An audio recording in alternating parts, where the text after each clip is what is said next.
of it. And I lost a daughter to a drunk driver on my birthday in 2011. And that changed everything that I was. And it took me about 7 years to figure out what I was going to be doing for myself.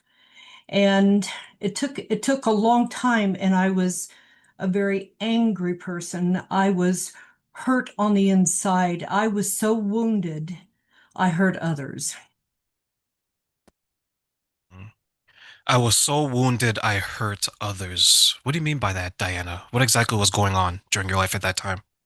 I classify grief from the standard grief to a rage grief. And then there's everything in between. But for me, I had rage grief. I was angry. I was broken. I was lost. And I did not understand what was going on in my head. So all my anger, all the hate that I had just spewed out of me like a volcanic toxic, waste. And I hurt a lot of people. I hurt family members, I hurt friends, and I hurt myself.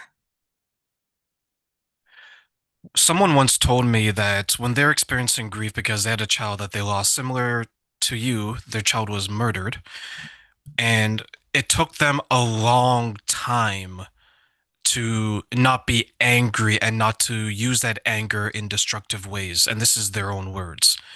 And when I asked them to elaborate on a long time, they're like, Terrain, it took me years.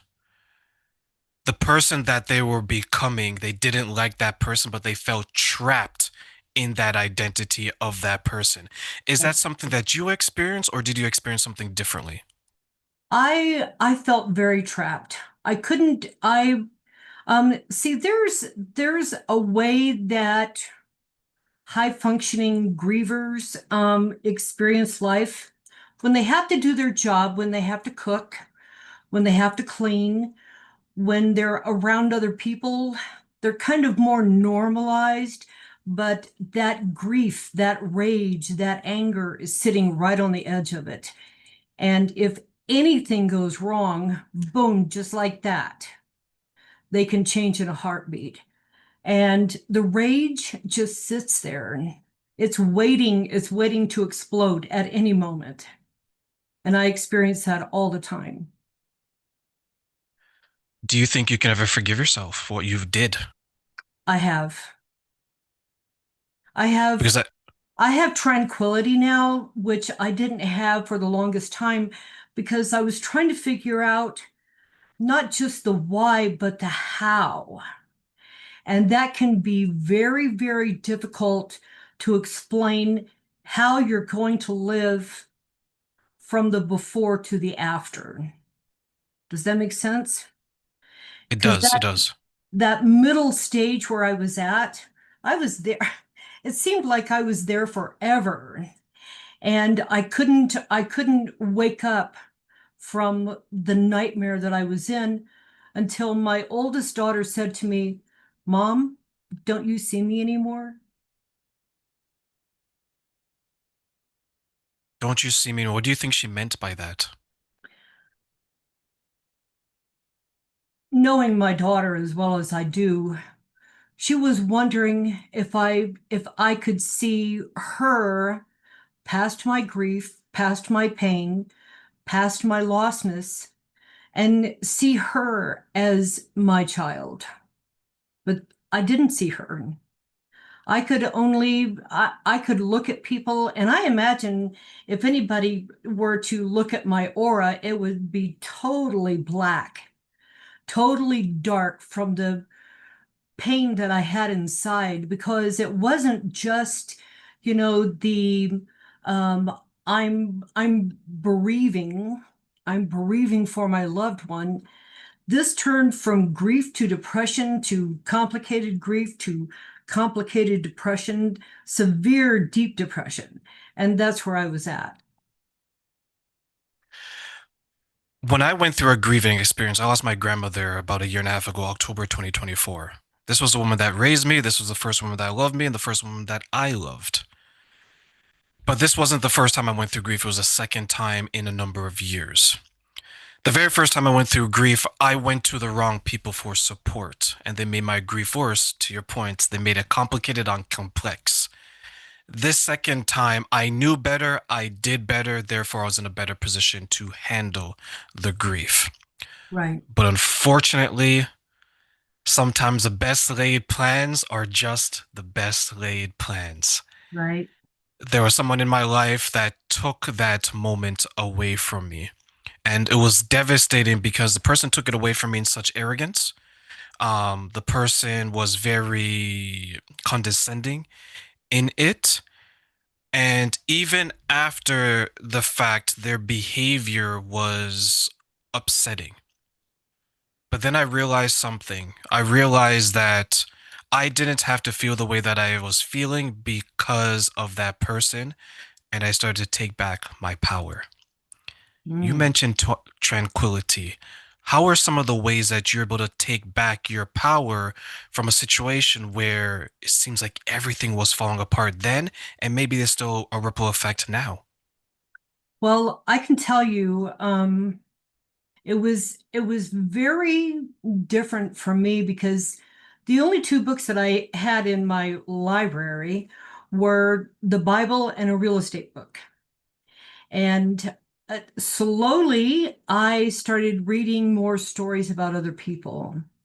I started reading how grief affects the human mind, the body, the spirit, and how it breaks it.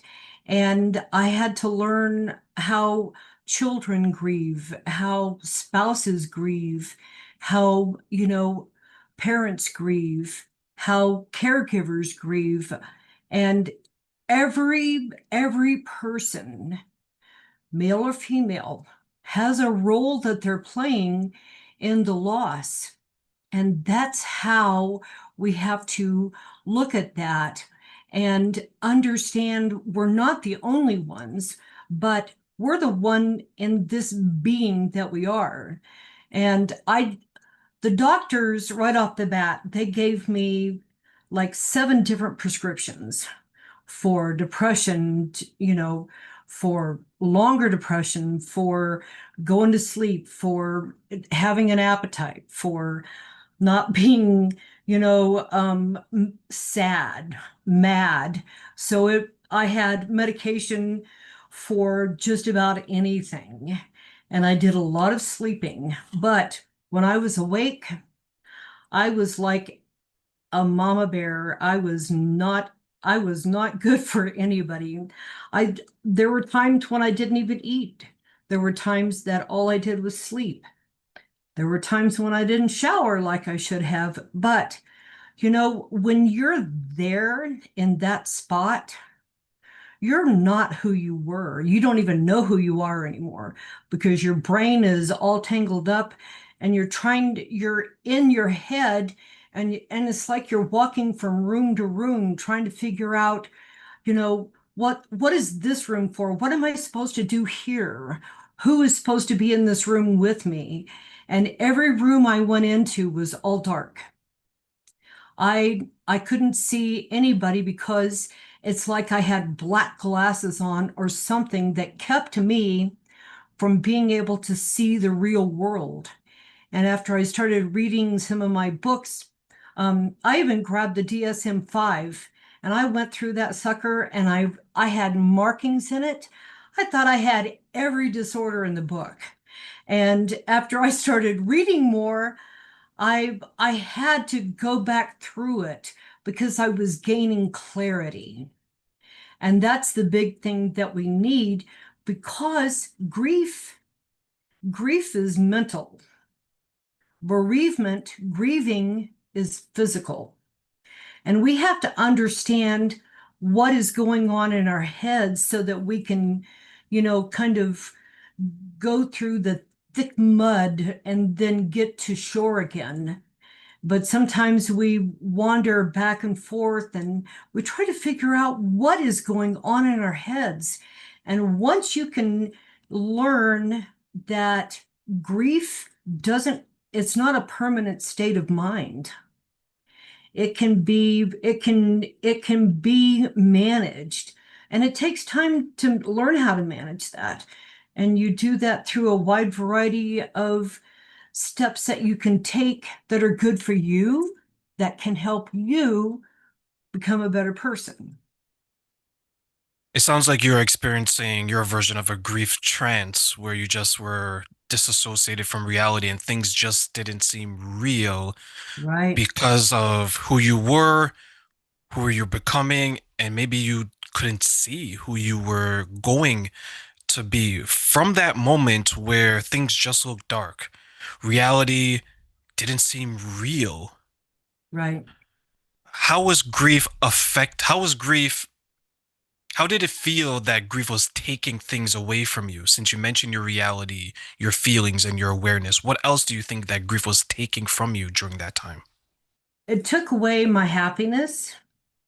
It took away, it covered up love because that was like a manhole, and it put a manhole cover over it, and it said, you can't have this right now. And that in and of itself was enough to break me because I am a very loving person. But that person, she went away. I don't even know who she was. She was not nice. I can tell you that. But it took away the relationship I had with my husband. And I did some really stupid things that cost a lot of money, that I didn't do drugs that were not prescribed. I didn't do drugs or alcohol.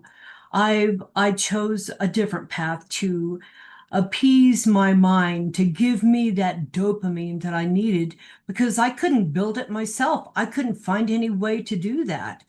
So I made some choices, and it was expensive, but I've done a lot of repairs over time. That's the key. The self-awareness is tough for people in grief, especially those who are not only hurting but hurting others. There was someone that I'm friends with. She experienced grief a couple of years ago. She's married as well. She lost her it was a friend. And unfortunately for her, the attention and validation that she was getting during the grief journey was like a drug. Diana Turing, I want more of this attention. I want more of this validation Mm, because when I was younger, I didn't get these things. So now it's feeding into this identity that she's becoming and is compromising who she is. right. A couple months into her grief journey, what she ended up doing is she ended up having a sexual relation with all these people who are giving her attention and validation. So now the grief has gone from the person that I lost to now the identity that I lost to now the family that I'm negatively impacting. So it's times three. I ran into her not too long ago and she shared to me and asked her about it. I was like, hey, I saw that you're going through these things. What was going on? She shared this story. I was shocked that she shared it, but deep down I wasn't surprised because I knew she would always wanted that type of attention. She said, Terrain, my grief journey compromised who I am, my family, my marriage.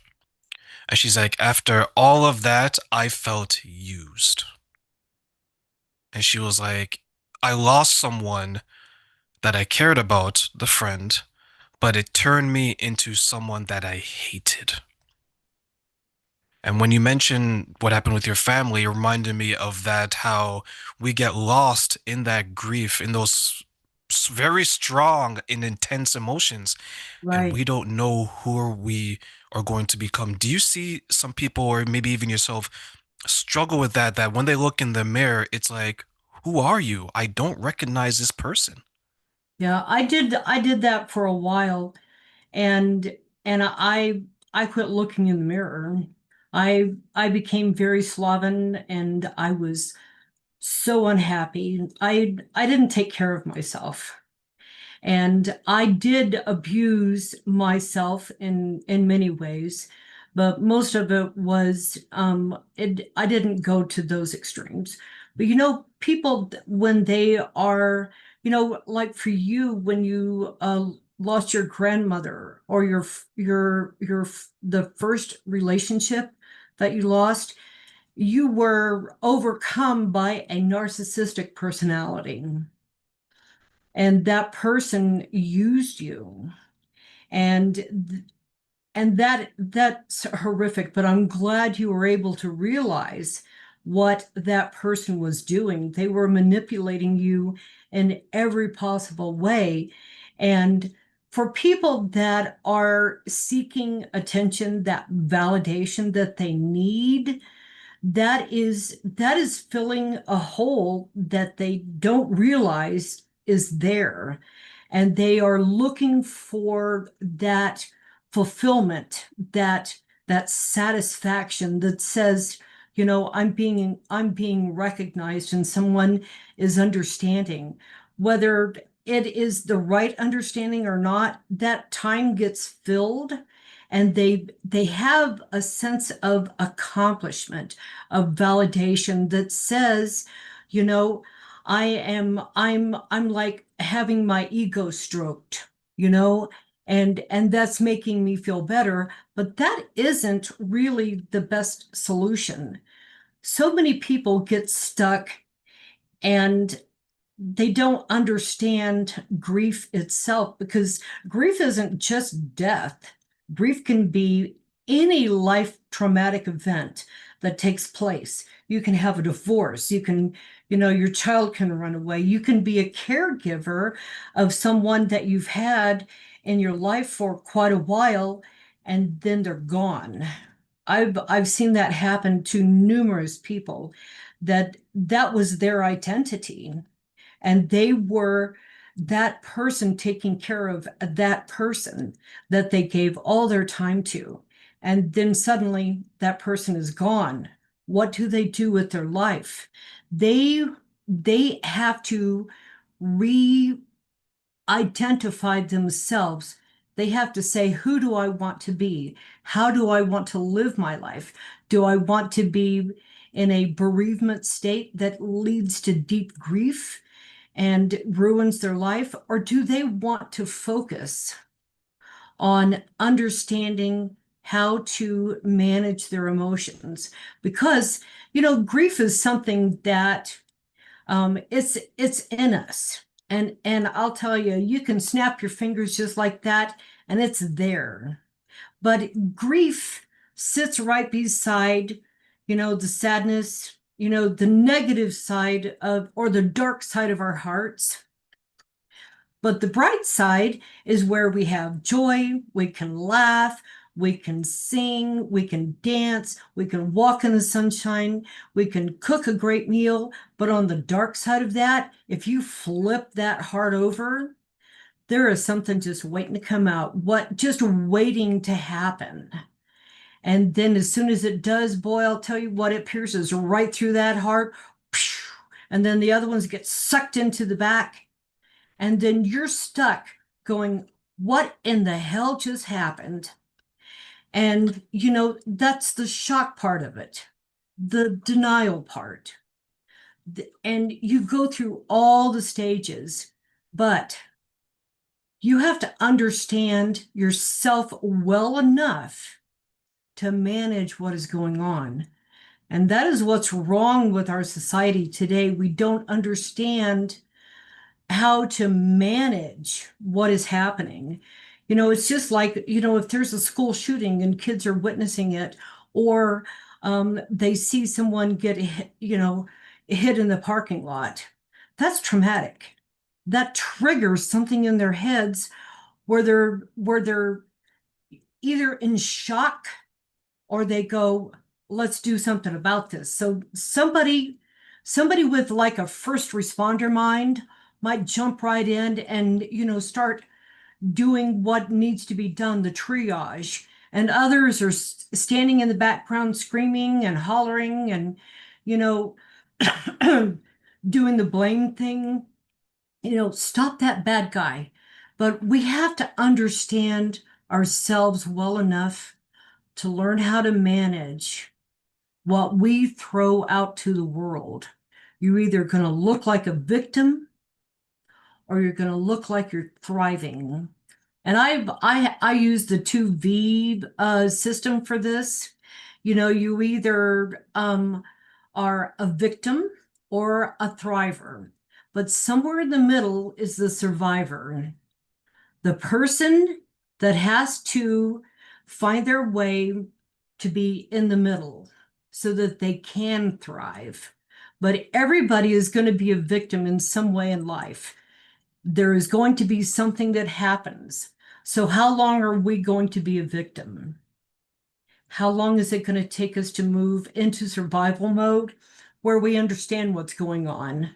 And then they move into the thrive mode where they can actually feel what they can manage with a strong heart, a strong mind, and a strong spirit. Because if any of those are out of whack, there's a lack of harmony. And I'm not a therapist. I'm nothing like that. I'm just somebody that has experienced a great loss. And I'm not the only one that went through that, but I can only tell my story. I like the passion because you're absolutely right. And I think we need more of the personal experiences because then it's relatable. Dinah went through this. I remember when I went through that with my grandmother, with my friend, with my partner, with my children that I lost. Because one of the most difficult situations that I've seen people go through is that when they're on their grief journey, either it's they've lost a person, identity loss, or something else. Am I still a husband if I lost my wife? Am I still a wife if I lost my husband? Am I still a parent if I've lost my child? These are things that people go through. But one of the difficulties after that, or during it, I should say, is the social interactions. My friends, my family out in public. What are some of the ways that you handled the social aspect of your grieving journey? It sucked. It was actually really bad. I I had my granddaughter was not in the car with her mother at the time of the accident because it was my birthday. My daughter was actually killed on my birthday. And 3 Mother's Days ago, because one's coming up next month, I celebrated my birthday, my daughter's death, and Mother's Day all on the same day at the cemetery with my granddaughter. And it had been 12 years since her mom had died. And she had gotten married, she had two babies, and she lived in Germany. So I flew to Germany and I got my granddaughter and brought her back so she could spend her birthday with me and my birthday and Mother's Day with me and her mom. So she sat in front of that headstone for like almost 2 hours, just pouring her heart out because it had been 12 years since her mom died. But that little girl, she became, oh, it was hard for her because she was really tiny. She was a tiny for a 12-year-old because she was a premature baby. And she had lost her dad when she was 8, and she lost her mom when she was 12, so she became an orphan on my birthday. And I would take her to places that had court ordered people to attend a drunk driving, class. And I would drag that little girl right behind me and say, this little girl, she's, now an orphan because her mother was killed by a drunk driver. And I just wanted people to know not to drink and drive, but I didn't understand how to do it right. And I looked like some crazy nut job, dragging a baby behind me. But it took me a long time to trust people again because I didn't know how to trust myself. And my friends, they quit coming around because I was like a crazy person. And people don't know how to deal with crazy like that.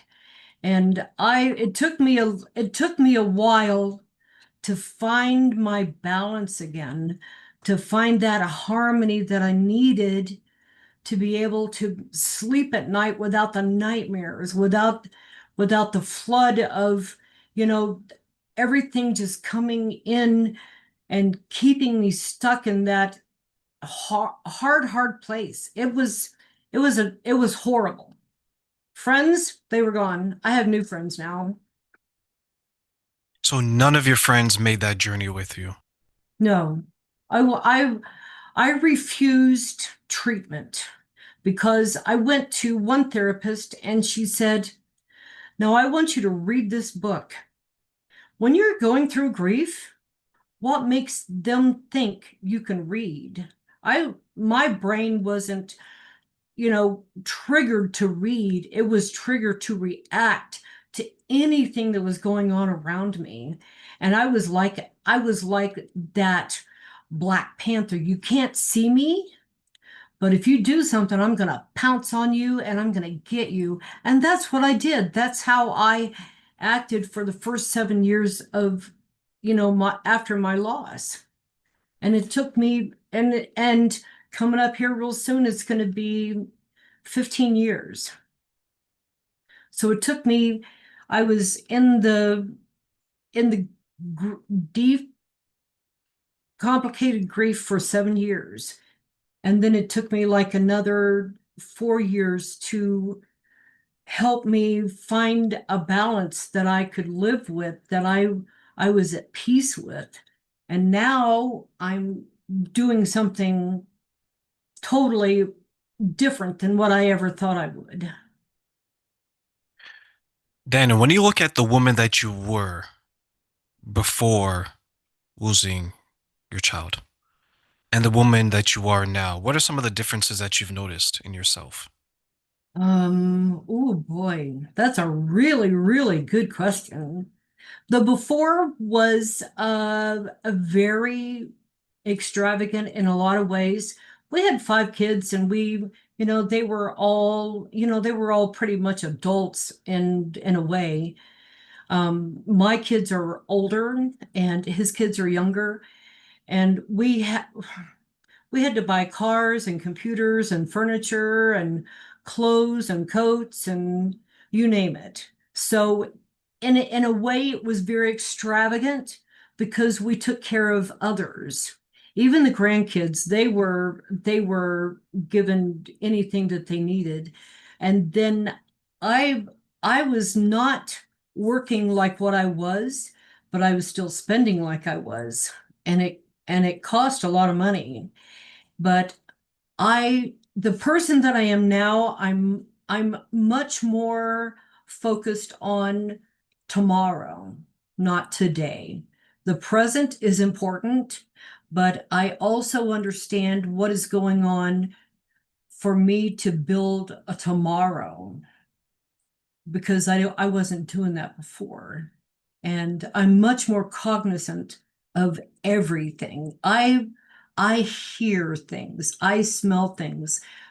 Before it was like, I need a cup of coffee. Now it's like, do I need that cup of coffee? What can I do instead? I still drink coffee, but it's not a mandatory thing that says, do it.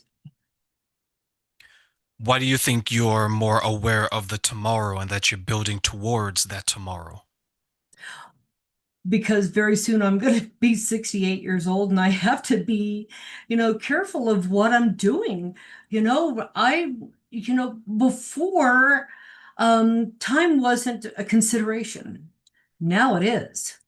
And I have a lot to do between now and when my clock quits ticking. I think sometimes what happens with those who are experiencing grief is they become more aware of time. Time is precious. I think in general, many people will say that. But when you lose someone younger than you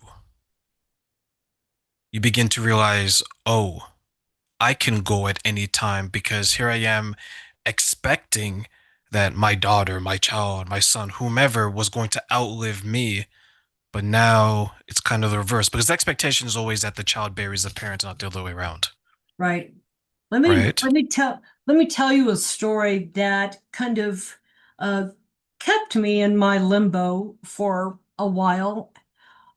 5 years prior to my daughter's passing, two of my husband's, well, my husband's two older kids went to prom, and they borrowed my car, and it was a Nissan Altima, and they got T-boned on my birthday, 5 years prior to my daughter's death. So then my daughter that was killed, her name was Lily. Lily was driving my other Nissan Altima, and she got killed on my birthday.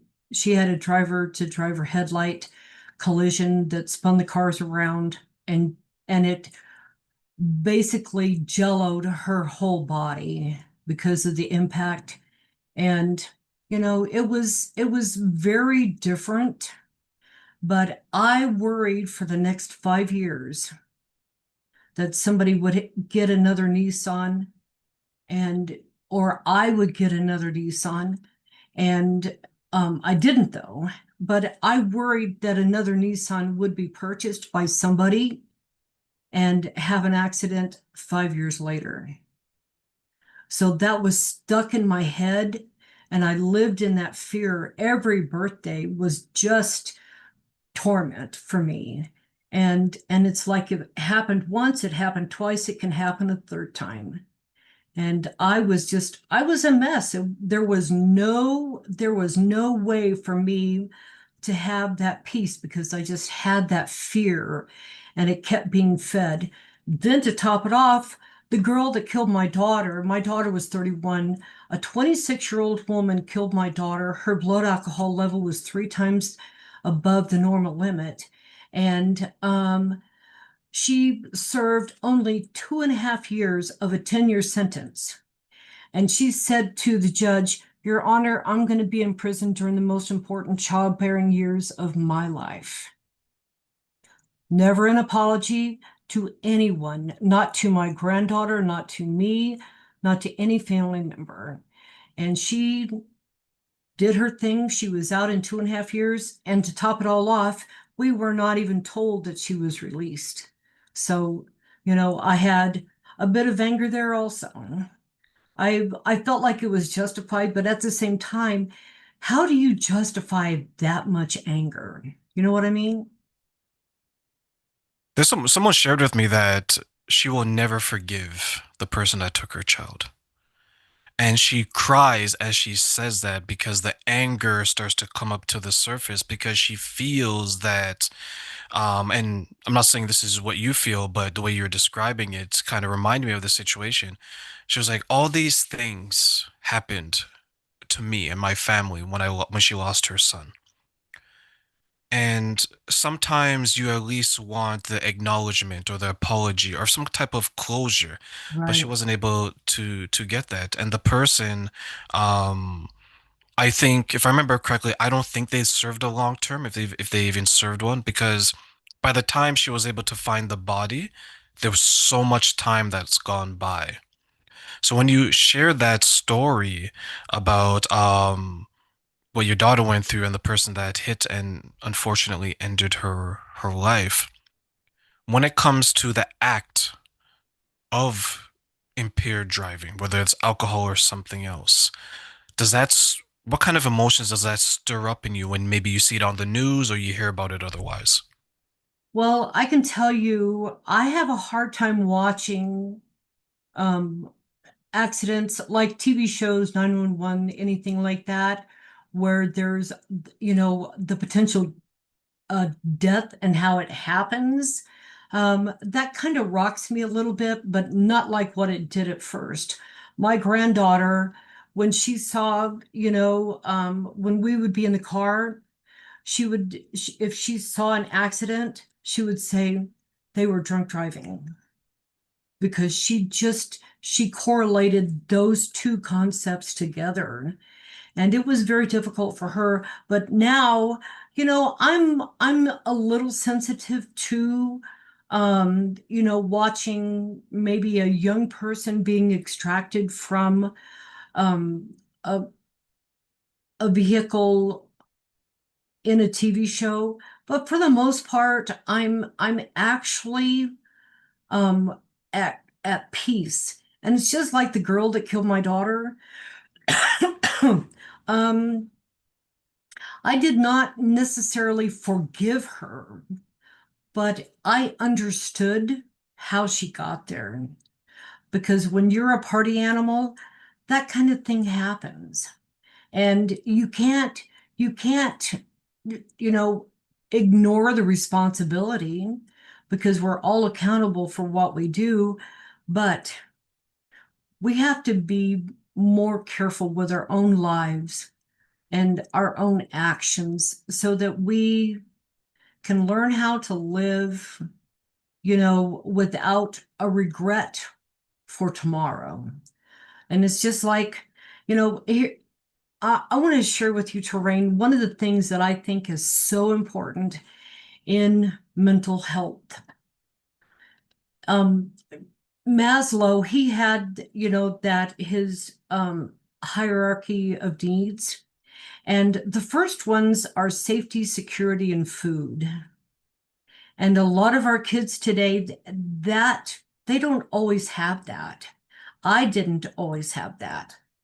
And as you go up that food chain, you see that there are things that keep you from being whole.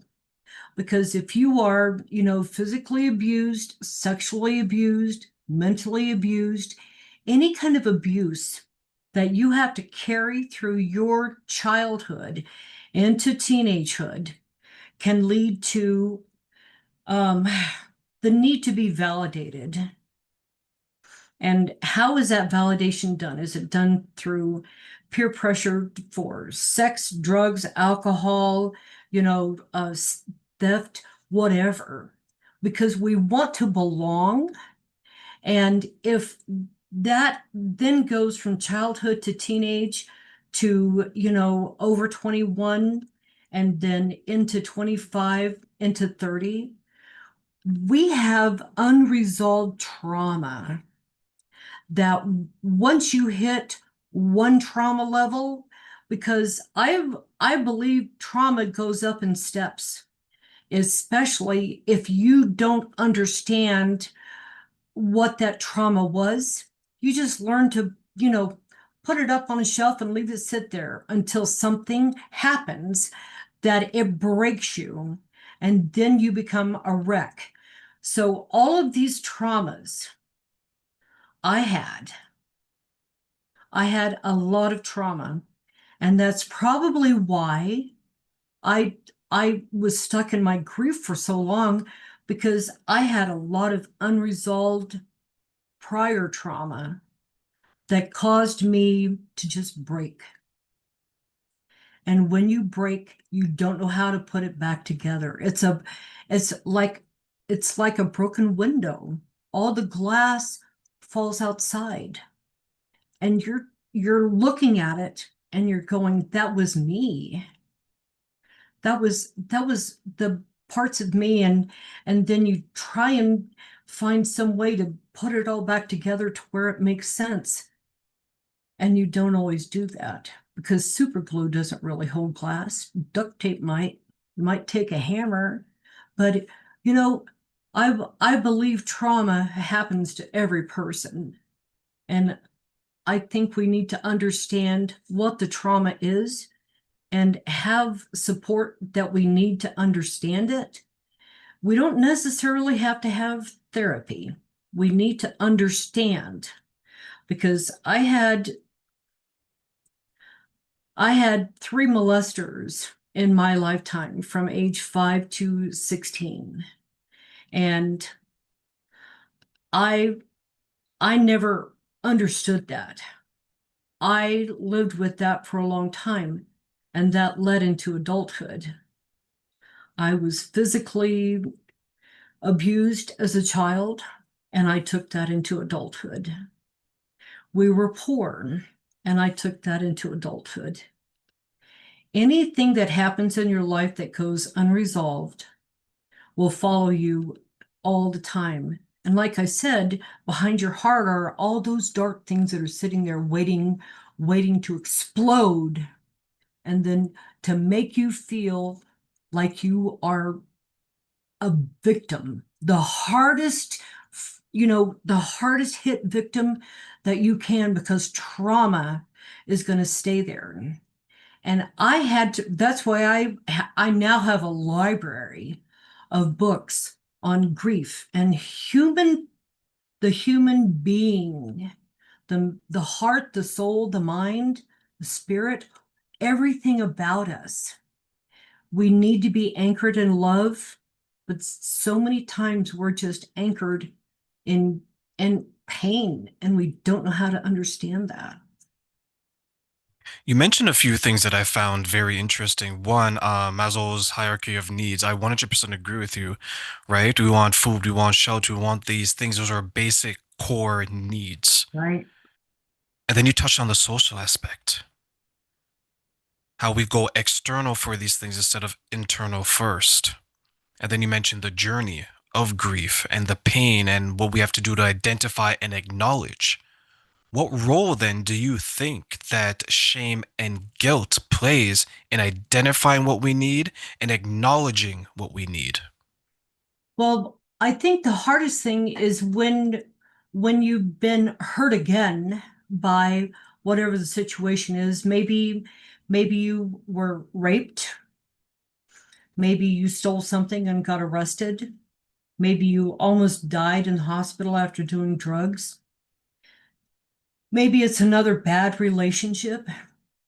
Shame and guilt come in there, and it makes a lot of things like that can make you suicidal.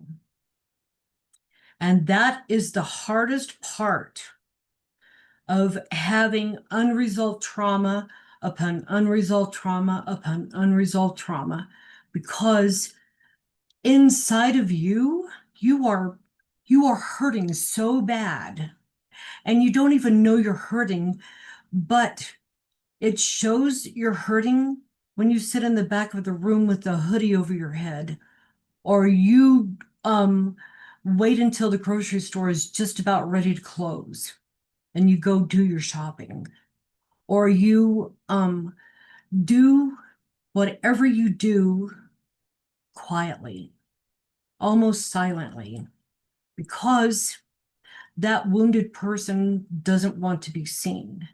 That wounded person doesn't want to be recognized by anybody. They make themselves ugly on the outside because they're ugly on the inside. And all that shame and guilt, it puts them on the streets. It puts them in the hardest places that you can begin to imagine, because they they don't know how to face the reality of not being a victim for the rest of their lives. You said ugly on the outside because they feel ugly on the inside. Mhm. Is that how they see themselves, how other people are seeing them, or maybe both?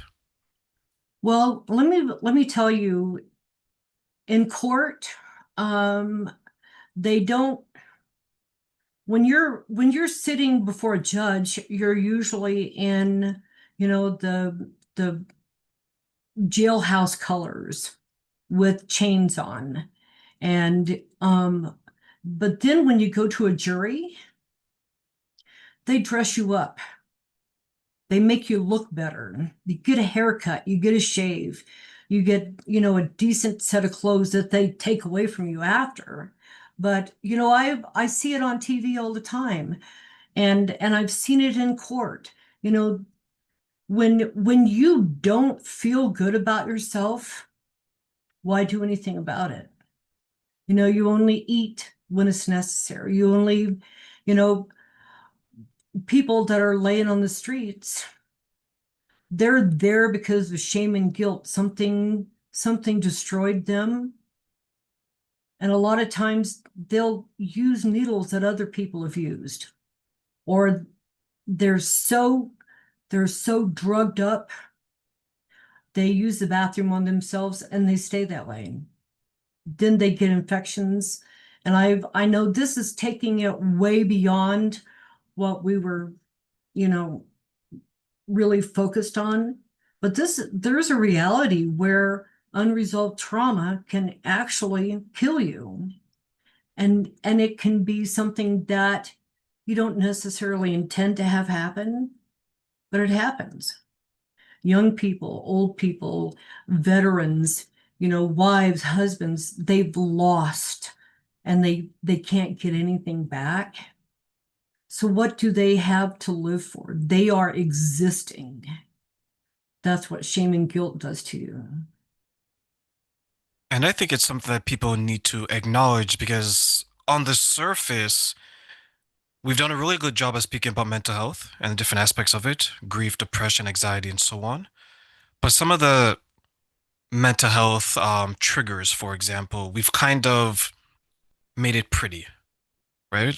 Grief, someone passes away, you want to be there for that person, you want to be supportive, but not everyone has a support. You mentioned there's friendships that you lost. I've lost friends. I've lost relationships with people that I was dating at that time. There's an ugly side of grief, and the ugly side of grief is you may be alone. You may be lonely. You may not want to shower. You may not want to get out of bed. It may impact your current relationship. It may impact your future relationship.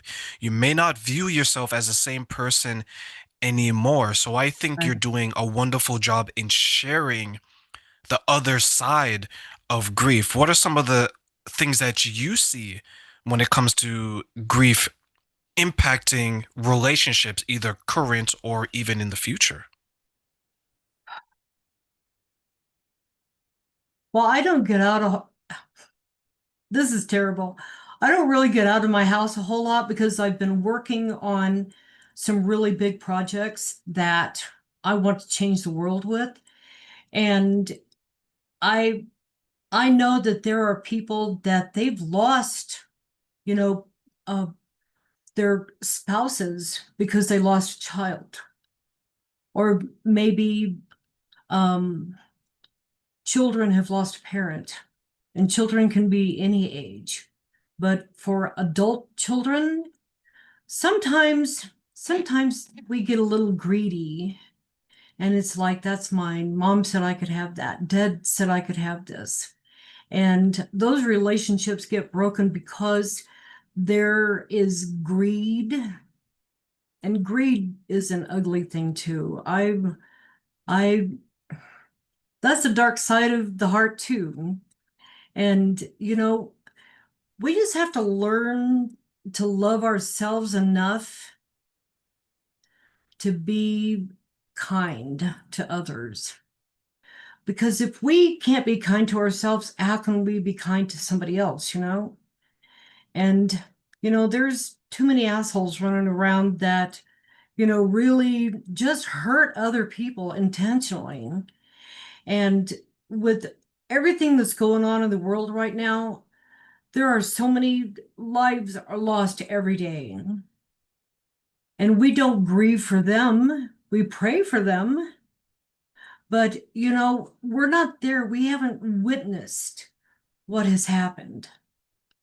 So when it comes to, our own world, we just have to be more aware of what's going on so that we can manage what we want to keep.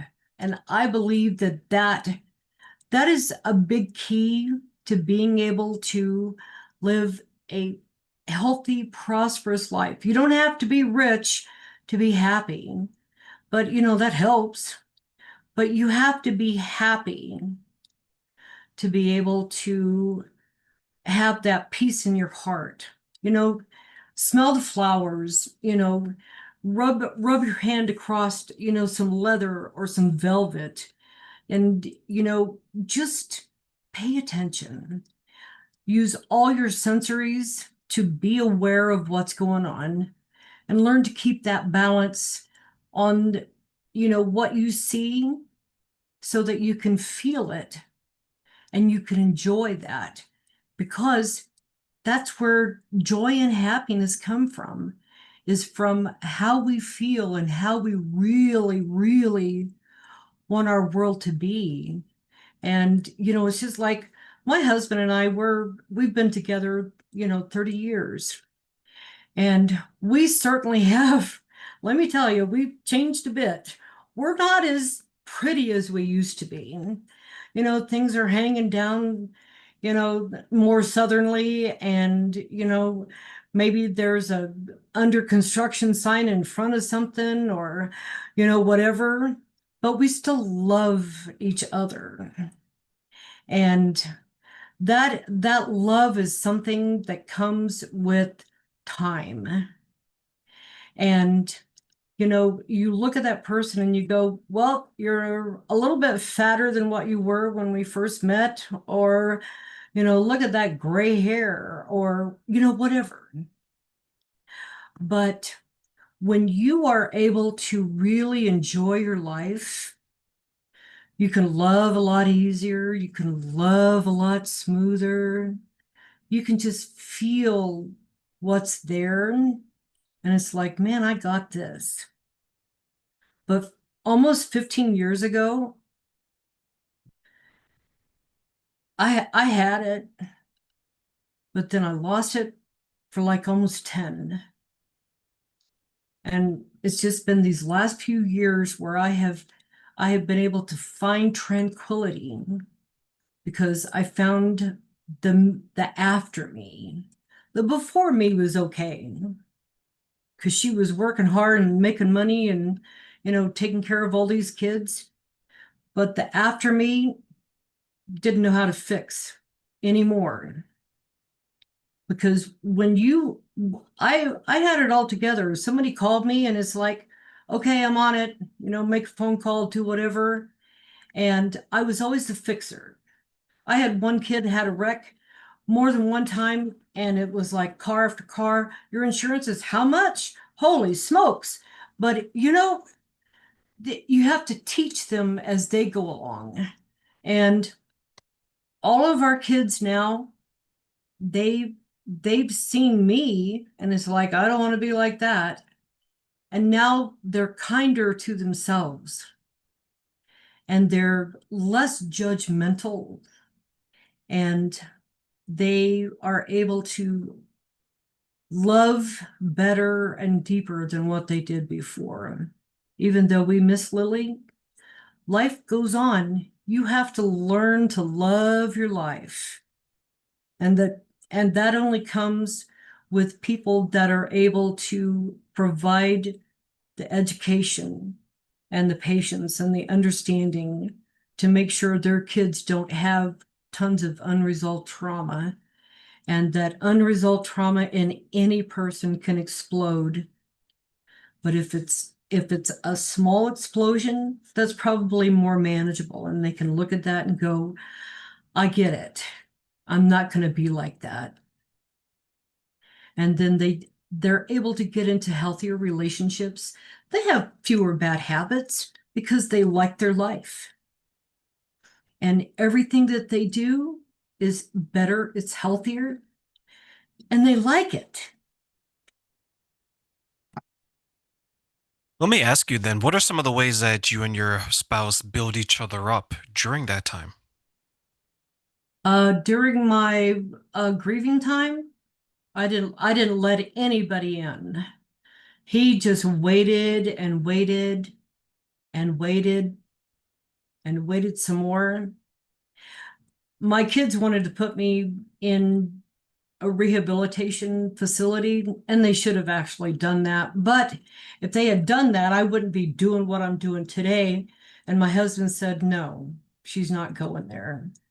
And now we now we kind of chase each other around. We're not on crutches or walkers or anything like that, but we appreciate each other. And he's the finest man on the planet. And He's got bags under his eyes, he's got gray hair, and he's just my heart. And that's what I love about being the me that I am today, because I sure appreciate him a lot more than what I did before and even during the grief in my gray area. And he's just a good person. I'm lucky to be his wife. I love hearing that because, and that's why I asked the question, because sometimes we don't realize the presence of our partner when we're going through the grief because everyone's going to grieve differently, right? But the fact that two people remain together, however they remain together, but they showed each other grace, they showed each other patience, and then afterwards, when they're ready to come together again, this is a beautiful man, this is a beautiful woman because you guys did it together, even though it was done differently. Today, now, how important is that connection between the two of you from today and going forward? Wow. I I love him differently. I love him with every single heartbeat. I see him and I he catches my breath because he's got this really deep, sexy voice. And that helps a lot. But he is the rock. And he'll shed a tear once in a while, but he's one of those people that taught me managing your emotions is what will get you through whatever you need to get through. And his patience, and sometimes when the dogs are barking, he'll even say, "Calm down, come over here and lay down." Quit your barking. You don't need to be barking at the neighbors. And I have learned that came into me like a flood. It's like he would always tell everybody, just take a breath, just relax. And now I do that. So he is my teacher, he is my lover, he is my rock, and he's mine. Daniel, let me ask you one final question before I let you go today. For this question, I want to give you three wishes. And these are things that you can wish that people knew. So, what are three things you wish people knew about the importance of community for those who are grieving and why?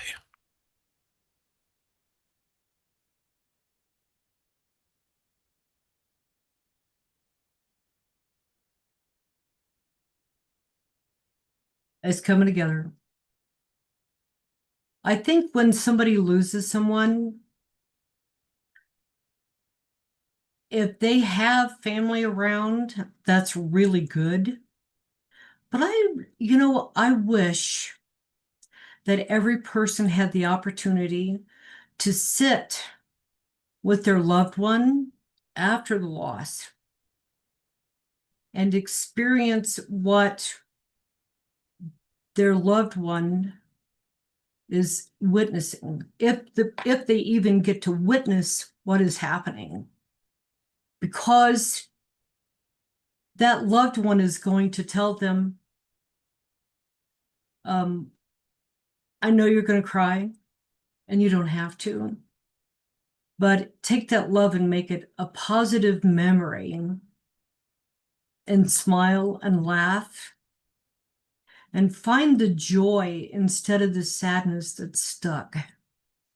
Then I would like for someone that lost somebody, no matter who it was, whatever kind of loss it was, I'd like for them to go talk to somebody like me.